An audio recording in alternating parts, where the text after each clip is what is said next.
This is the opening couple of pages of A Glimpse of Eternal Snows by Jane Wilson-Howarth, read by the author. "You're carrying your baby like a monkey," an ancient woman shouted in Nepali as we ducked into a small, smoky shack. We sat down on a couple of benches. Simon ordered tea as I extracted David from the baby carrier and suckled him. The woman wandered inside. I now saw that she was prematurely wrinkly and actually about my own age. She watched me for a few minutes and then said, "Why were you out in the sun with one so young? Your milk will get too hot." I was growing used to unwanted advice, but this came with a smile, and it wasn't like the criticism of the doctors we'd fled from a couple of weeks before. "The baby is beautiful, sister," she said. Then, when David burped and regurgitated a little, "See, he's vomiting. You've curdled your milk." Pouting her lips towards Simon, she then turned on him. "Is this the father of the children? Why haven't you bought her any gold? Aren't you embarrassed for your wife to be seen walking in the bazaar without gold?" Simon just chuckled, but I wanted to defend him. I showed her my engagement and wedding rings. "The colour of this gold is poor, and you need earrings, Biny." Then to Simon again, her eyes twinkling, "She's been a good wife. She's made 2 fine sons. Why do you dishonour her so?" Simon's eyes sparkled too. "But my wife is Tibetan," he lied. "Surely you know they never wear gold." "Am I, you eaters of cows? You're all the same."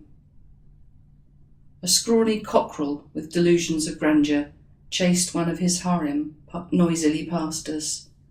Silhouetted in the low doorway, blocking out the light, was a whispering, watching huddle of young women. They didn't dare venture inside, but it was obvious who they were discussing. As I smiled at them, they started to giggle. 2 fled with their hands over their mouths. We downed our glasses of thick sweet tea and left while the young women pleaded with us to let them keep David. At the next river, we drove down the bank and plunged in. Clear water surged onto the bonnet and over the windscreen. 3.5-year-old Alexander whooped with delight, and his excitement made little David chuckle. At 8 kilometres an hour, with water churning up to the windows, the river was intimidatingly wide, but it was exquisite too. The mirror-like water reflected magisterial red silk cotton trees and a range of jungly greens. Our bow wave disturbed a pair of plump sun-orange geese and a scamper of plovers that had been picking around on the shoreline. At the far bank, we drove up onto a pristine beach between lantana hedges and then by a longhouse. Panicking chickens scattered between thatched huts and peepal trees on the edge of Rajapur village, our final destination. We passed under an arch of sprightly bougainvillea and drooping bottle brushes and pulled up in the courtyard of an imposing 2-storey whitewashed house. An overwhelming smell of cow dung hit me as I tumbled out stiffly and beat the dust from my clothes. "I don't want to do that journey too often," I said. "Ta, you softy," Simon teased. "It was only 15 hours driving." 2 tethered water buffalo paused in their cud chewing to turn and stare. I fleetingly caught the perfume of frangipani. A striking gentleman dressed in a freshly ironed lungi approached. His white hair was tied into a top knot. He was unusually tall for a Nepali, as tall as my lanky husband. Smiling and with his hands held up, palms together in greeting, he uttered his careful English, polished for the occasion. "You are most welcome to Rajapur." It sounded as if he was giving the island to me. Mirroring the gesture, Simon replied, "Thank you, Mr. Vaidya. We are pleased to be here." Then he switched into Nepali and they chatted a while. Mr. Vaidya ushered us up stone stairs and onto a large balcony.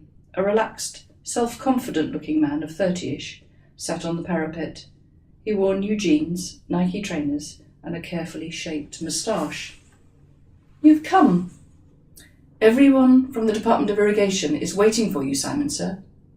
Project Manager Saib is here also." He pointed to a room that was too dark to see inside, but I could hear men talking. There are so many farmers who want to talk to you only. Below, men squatted or stood around, waiting, smoking. I wasn't expecting a meeting today, Simon said. I need a drink before we start. The boy is bringing filter water. Here, take. Simon gulped some down and said, We'd better start. Those must be the farmers waiting below. Yes, it is so. Still unsmiling, the man turned to me and said, Mrs. Simon, madam, you must take a shower in there. He indicated a door where while I wondered if I smelt bad. I peered into what appeared to be a cupboard, but there's no tap. The boy Vishnu will bring bucket for bath, Mrs. Simon, and your room is downstairs. Come. Thank you, Mr. Tapa, Himalaya Tapa. Mr. Simon has spoken of me, I think. Oh, no? Yes, I said, not remembering. Himalaya showed us into a dusty, whitewashed room. Inside were 2 small beds, a pair of flip-flops, 3 used torch batteries, an old paint pot containing some African marigolds. A stub of candle was stuck to the table, with some spent matches beside it. After Himalaya had left us, Alexander said, He was nice. Then, let's go and play. Outside, a tall, lean man was beckoning from the top of Mr. Vaidya's huge red tractor. Come, Babu. And he invited Alexander to sit on his lap while they drove round and round on piles of unthreshed rice. The sun had already set by the time Simon finished the meeting. He came bounding in saying, Phew, this is going to be a challenging place to work. I don't think I've ever encountered so many political agendas in one afternoon. Himalaya was on Simon's heels. These farmers will never listen to government directives. He led us upstairs again, where Vishnu, squatting at 2 primer stoves on the floor, was whistling cheerfully while adding the finishing touches to supper. Gratefully, we devoured rice, delicately flavoured lentils, spicy vegetables and piquant chutney. Vishnu Bhai. Yes, ma'am, sir. What do you need? Nothing. This food is delicious. Vishnu smiled. One of Simon's engineer colleagues, Dr. Josie, leaned across. You don't need to say these things, Mrs. Simon. It is not good to be nice to this boy. Speaking like this to servants will only make them lazy. Josie then fired off a random bit of flack. The vegetables are too salty, Vishnu.